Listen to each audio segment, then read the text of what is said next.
This has been long waited, delayed, but finally the review for Wicked is here. Is this movie worth the watch of a spectacle adaptation? Let's find out in this episode. I scream, you scream for movies, and that's what we be doing. What is going on, movie fans? Welcome to I Screen, You Scream 4, number 4 movies. Danis Kamalaji with a long-awaited episode I've been meaning to do in such a minute, which I do want to apologize if this episode and this review, which came out 2 weeks ago of the movie itself, has been a little late. This past last week, I've been a little sick. So I wasn't able to be 100%, and I wanted to make sure I sound a little fine and not have any like stuffy runny nose or anything. So this is what I've been coming down with a little bit.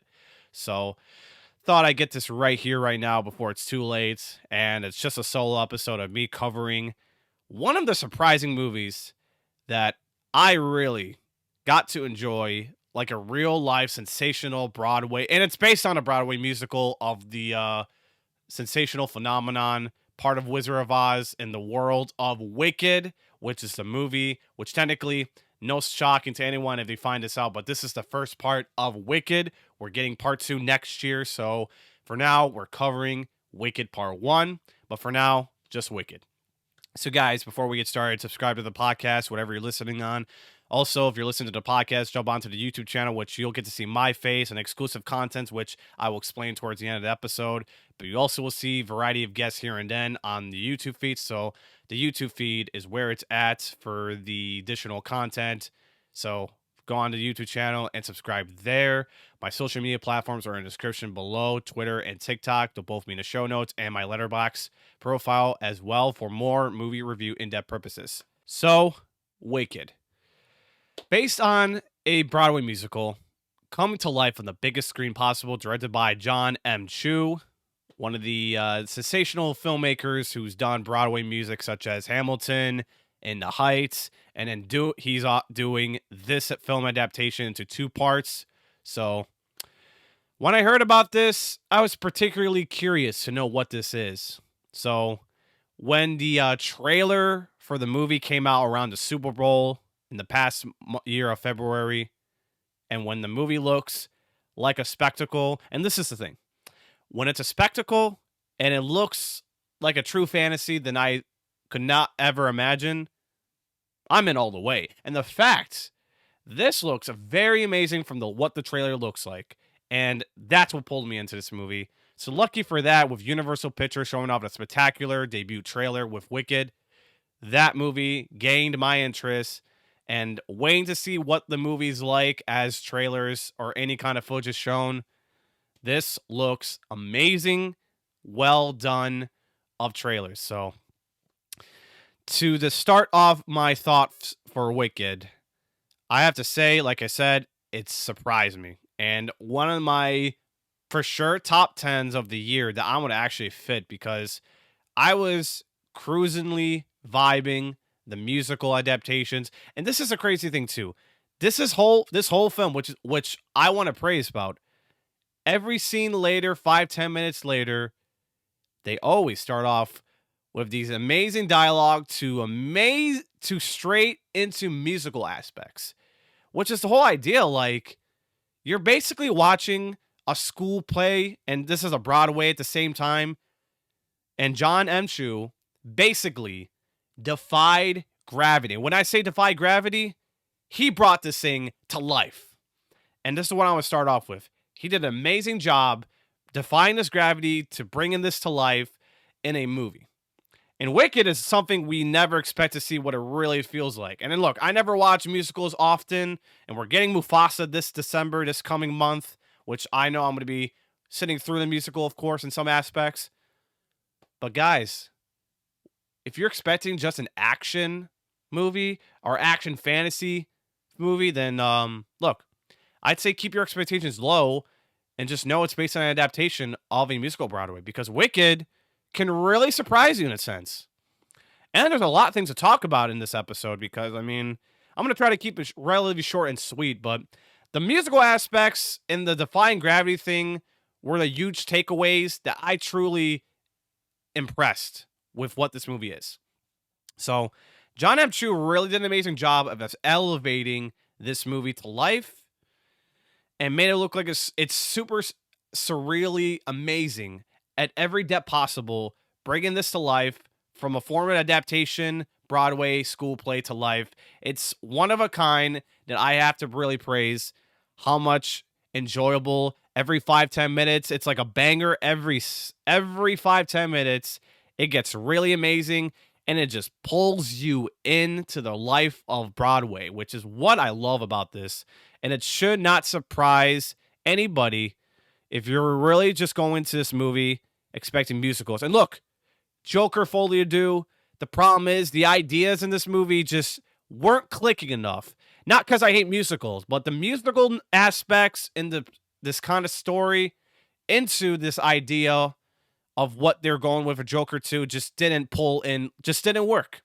But for Wicked, based on musical Broadway adaptation, it works because it's really based on the source material. And that's where John M. Chu pulled this in a lot on that.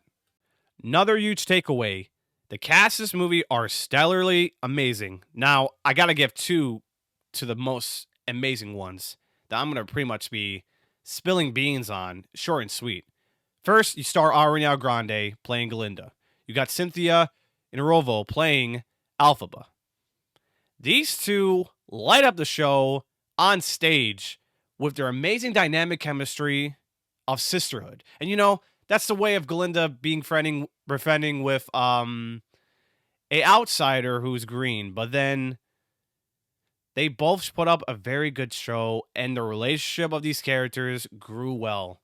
And Ariana Grande and Cynthia Rovio really spectacularly did a great job with these characters. The emotions they put out will give you a heartbeat. And yeah, this movie has a great sense of emotional tone to these characters, which is another great thing as the movie goes on. It's really a beautiful dynamic chemistry between these two. And there's been great Oscar talks. And people are crazy talking about this, but you know what? I'm starting to believe this is the case. I mean, Ariana Grande for Best Support, Cynthia Rothrock for Best Actress. I could see that in the cards because they both delivered the hell. I mean, you know, Ariana Grande is a musician as well, so it makes sense she's in this movie. But for an Oscar potential, I mean, there's no question. I think she's capable of this category fitting in for support, and she did an amazing job with the role she's got, especially. Again, a musician, and I listen to some of her musics almost every day. And man, she lit up the show as Glinda, and Cynthia Rovo played an amazing Elphaba, which really elevated the tone of this movie with this character, and also fitting for Best Actress, of course. I could see that in the cards of that for how much emotional she plays, and this is very special. And the fact these two were presented at the Oscars for early the Oscars this year, you could tell you didn't expect them to be really front Oscar runner-ups, but they are going to be on the plate show of this. And, you know, this could have been interesting if they both hosted Oscars, but they can actually end up being the runner-ups to winning these categories for Best Support and Main or Best Actress. And this is why I fully support to agree this is like an amazing thing they can both accomplish if one of them wins. I can't say which will be a close race. I mean, there's tight competition, of course, for like Best Support and Actress, of course. And there's a lot of runner-ups, so we will see where it happens. But I can see Grande and Rovio winning, sliding into the nominations. And that's where I can actually stand to see where it's at. And I'll be supporting it all the way because they both earned the major flowers of this movie. And they both did a great job, is what I'm saying. It really brings the tone, the emotion, the chemistry and dynamic, and the musician of the music. And their singing, especially Ariana Grande on top of that, were great. Sensationally awesome in the sense of a Broadway come to life. She delivered. Ariana Grande particularly delivered one hell of a show on that aspect. Just more to cover on the Oscars as well. Besides Best Support and Best Actress, this could also go to other categories because the praise for this movie and the word of mouth is unreal. there's been a lot of talks going into best picture. And there's a lot of categories that could also fit Wicked into next year, like best costume, best production design, best visual effects, best I know they're doing this best ensemble cast, but I don't know if they're going to fit in or not. But there's a lot of good parts in Wicked that almost feel sensational enough that can go into the Oscars. And it's a front runner up for like contentional purposes. And I love seeing stuff like this come up, and it's becoming crazy because Wicked is going to have such a box office run, and it's holding pretty great. I mean, as of this recording, it's had a great second weekend hold, even with Moana 2 coming out, so that coexisted with that movie.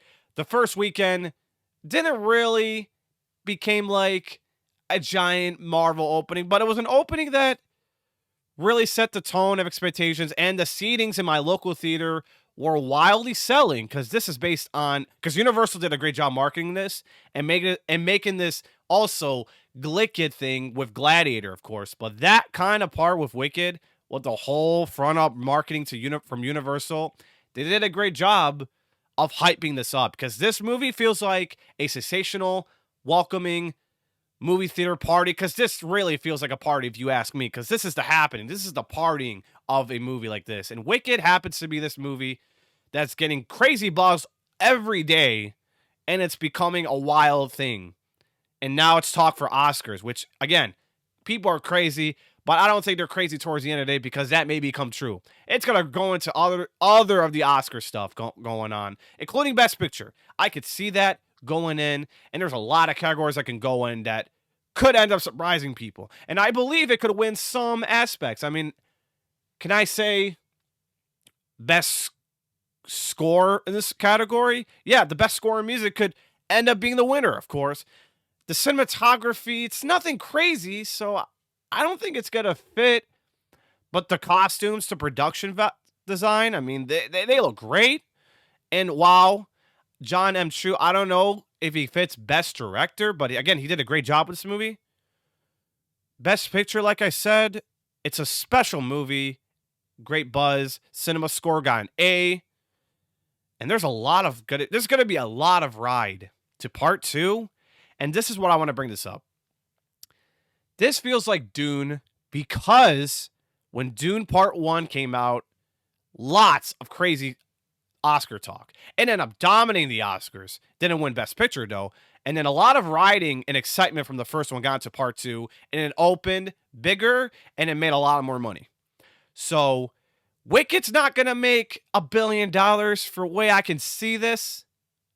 But if we're looking at Part 2, this is going to open way bigger and gigantically. Next November, back at Thanksgiving again. And it's opening with Zootopia, so I mean, it's not Zootopia 2. And it's not like it's going to really be the ruining bug of that. But the fact is, Wicked Part 2 is going to have a lot of hype next year. And this is where I want to mention, almost to like Dune, the riding wave of that with the incredible buzz, the excitement build up to Part 2 and the Oscars is where it's going to carry on its back to Part 2 and makes a lot more money, because box office may not be ideal guaranteed for Best Picture, but I feel like if it has its own category for best box office achievement, let's say at the Oscars, I think Wicked could have been a surprise, but we'll see where it's at. It's making great money right now, so we'll just have to see where it's at. But Wicked Part 2 next year is going to be such a wild thing to not underestimate that this movie is going to carry the buzz to the next one, and it's going to blow up even bigger proportions. Last to mention, of course, the musical stuff in this movie. I don't have a favorite particularly, or you know what? I don't have the most memorable songs, and I can almost think about how amazing the songs were, but Dancing Through Life is one of those songs that got into my head and sung by the great Jonathan Bailey, which he also elevate this movie as well. And that's actually one of my favorite songs, and I actually enjoy that one a lot for some reason. And somehow I was able to listen to that song a week ago, and I think that's like my favorite song in the movie. So I don't know what Part 2 is going to have with more songs, but Part 1's got great catchy music that I also think part of the Oscars of that is going to have the best music category, and it's possibly going to sneak into winning. And the fact is, of course, I want to mention, if you listen to these songs on Spotify or whatever you listen on with the soundtrack, you also get to hear humans talk or characters talk during like when there's not singing, of course. There's like dialogue. And that's the thing too. There's dialogue after each singing, and then they go back to singing. Like, you're gonna end up hearing these dialogues and wonder if you're gonna just like listen and wait till the best moments comes in these songs and just sing along with it. Cause I mean, wow. It's such amazing that the dialogue and singing at the same time is such an occurrence to this movie, and it's such an amazing experience of why I feel like John M. Chu really elevated the gravity of this movie and defied the music expectations for this film, which really impresses considering how this movie works. But guys, to truly cap off this episode, because there's not a lot much I can say, and I don't think I have any major weaknesses with this movie. I mean, yeah, the fact that this is the first part is also kind of the thing that kind of killed it a little. But at the same time, it doesn't bother too much. It could bother some people, and that's all right. Because I feel like part 2 is gonna be as Dune part 1 to part 2, Wicked part 2 is gonna be a gut punch, and it's just gonna end off strongly. Like, we'll see where this at, but I can tell you right now, part 2 is gonna be not action packed, and don't expect too much. But I can't wait to see what part 2 is going to be like. And I think the anticipation buildup is going to be interesting to see where it's at from Universal. But to cap this off, Wicked is one of the most funnest movies I experienced this year, and one of the most sensational movies come to life in a sense that I actually enjoyed. So my rating of this movie, I give it a 9 and 4.5 stars. And truly, I rate this all on Letterboxd, of course, so you guys can check out my Letterboxd as well. But my experience with this movie is unreal and amazing. And the fact I don't have time to go watch it again, it feels like I really want to watch it again. And maybe if they re-release the first one next year before Wicked Part 2, I'll possibly go see it again, but we shall see. But wow, guys, a lot of fun to talk on Wicked already, and that's already been the case. But yeah, I think that does for this episode. I mean, there's not much to really talk about, but I hope any of you guys this past weeks ago seen Wicked, or, Glicked, of course, with Gladiator as well. But I already got to see both those movies, and I am pretty set for already with these movies. So that's about that, really.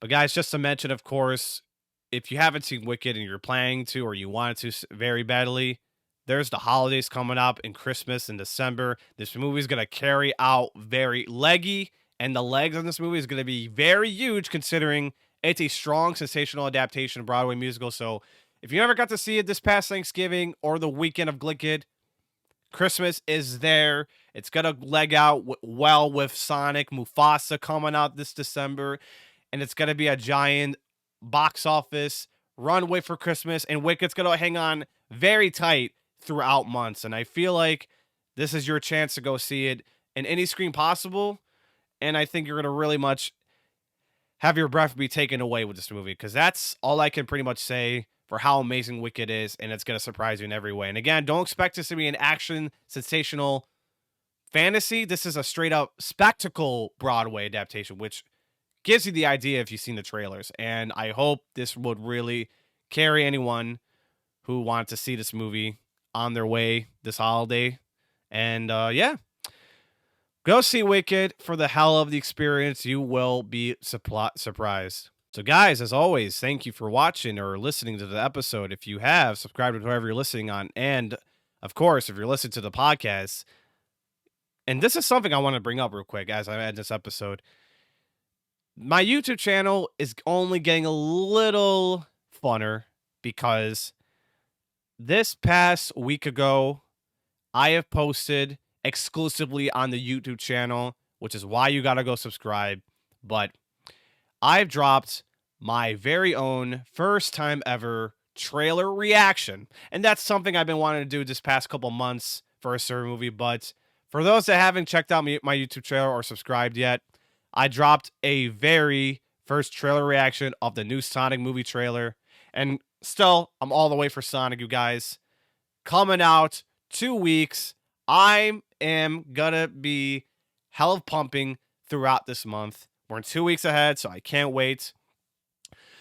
So you only get to see trailer reactions exclusively on the YouTube. So go check out my trailer reaction of Sonic if you wanted to get to see a lot of me and my excitement buzz and everything, because I sure did pop up in some parts of the trailer reaction. So you'll get to see a lot of that. And I will be doing more trailer reactions from here on out to some movies. So again, if you're listening to podcasts and you want to get those trailer reactions to see out of me, only go to the YouTube channel and subscribe there. You will get to see a lot of that content and the better content you get to see from here on out. My Twitter and TikTok, they'll both be in the show notes for videogram tweets and movie quick depth review purposes on both platforms. And that's where you get to find a lot of my content outside the show. And my Letterboxd is in the show notes as well for more movie review depth purposes. And you're welcome to follow my Letterboxd for also the same movie reviews I will be posting on there as well. But just expect it to let you know I will be only posting Letterboxd for movies I seen in movie theaters, because that's what I feel like posting most of the time is the movie reactions on Letterboxd. So from the theater standpoint, that's where you get to find most of my Letterboxd reviews on that platform. And and guys, as I end this episode off, the reason why you gotta subscribe to YouTube, lastly, you'll get to see my amazing popcorn bucket. And I'll be doing these occasions to collect these popcorn buckets, but I have a popcorn bucket collection from Wicked. I got the alphabet one because green is pretty cool. Green's my favorite color, and this bucket really impresses me. So you'll get to see a lot of this stuff if you go to the YouTube channel like this. Won't be often, but will be occasionally once in a while. So the YouTube channel is where it's at. I'll be starting collecting these popcorn buckets occasionally. So you'll get to see a lot of that if you go to the YouTube channel. And guys, until then, this is Danny signing off of I Screened, You Scream 4 number 4 movies. Stay screaming for the movies, and I'll see you guys in the next review. Coming up will be Craven the Hunter in a week, so nothing buzzy, but we shall see where it's at. And until then, guys, I'll talk to you in the next review. Take care. Peace.